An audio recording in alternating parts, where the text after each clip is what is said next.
ભરાઈ ગયો છે. એ દિવસે એટલે તમને ખબર છે ને, હું સમય મળે ત્યારે લખતી હતી. સાહિત્યનો શોખ હતો, બહુ બધું વાંચતી, કેટલી વાર્તાઓ છપાયેલી, નહીં નવલકથા લખી હતી. મને તો એમ હતું કે હું પ્રસિદ્ધ લેખિકા બની ગઈ છું. એટલે મેં નવલકથા લખી, એ પ્રકાશક પાસે લઈ જતી હતી. તો બહુ જ આનંદ હતો મને, અવર્ણનીય આનંદ, અતિ આનંદ. શાંત થાવ પણ કહું છું. પછી મેં આનંદમાં ભૂલ કરી નાખી. થેલામાં બાળક મૂક્યું અને બાબા ગાડીમાં ખબર બધા. મને ખરેખર નથી ખબર કે બાળક ક્યાં છે.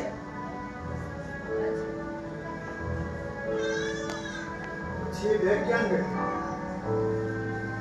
બાળક ગયું. બીજી કઈ? એટલે મને એવું લાગ્યું હતું કે મેં બહુ મોટો ગુનો કરી નાખ્યો તો મારે તો બધું ભૂલી જ જવું હતું. એટલે હું તો બધું ભૂલીને આગળ નવેસરથી મને ખરેખર નથી ખબર કે બાળક ક્યાં છે. મને કશું યાદ નથી. બેગ ક્યાં ગઈ? બેગ તો મેં મુંબઈના કોઈ સ્ટેશન લીધી. મુંબઈના કયા સ્ટેશન? યાદ કરો હીરાબેન, યાદ કરો. પેલા જિંદગીનો સવાલ છે, શાંતિથી યાદ કરો. નથી યાદ આવતું. હા, કદાચ વીટી સ્ટેશન પર. પાકું? હા. બરોબર. અરે, આ બધું શું ચાલી રહ્યું છે? અરે હીરાબેન, તમે આવી ભૂલ કરી હશે, ખરેખર એની કલ્પના પણ ના કરી શકાય. તો પછી મોટા કુટુંબના મોટા ભવાડા.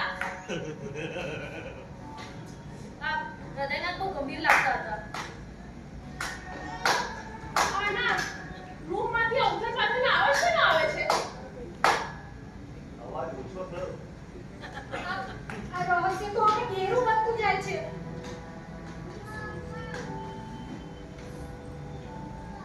હીરાબેન, આજ તો એ બેગ નહીં? હા, આ જ તો મારી બેગ છે. હા, જો આ જ મારી બેગ છે. જો આ છે ને બારીમાંથી ઘસાઈને એક બાજુથી ફાટી ગયેલી. જો મારી બેગ મળી ગઈ મારી બેગ. પણ અમારું બાળક ક્યાં છે એ મને નથી ખબર.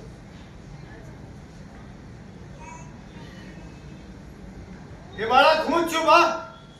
તમે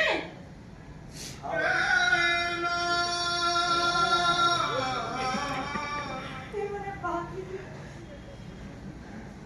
દીકરા, તને ખબર છે હું તારી માં હોઉં તો આ માસી મને આમ ખખડાવે, ધમકાવે. હું તો અવિવાહિત છું. કોઈ વાંધો નહીં બા. અરે કોઈ પરવા નહીં. અવિવાહિત હોય તો કોઈ વાંધો નહીં. જીવનમાં માણસ આવી ક્યારે ભૂલ કરી બેસે છે, જેની પાછળ સંજોગો હોય છે. અને આ દુનિયા પછી ક્યાં જીવા જાય છે? પુરુષ આવું કરે તો માફ, ને સ્ત્રી કરે તો કોઈ વાંધો નહીં બા. હું તમને માફ કરું છું. પણ બેટા વાત એમ છે કે હું તારી માં નથી.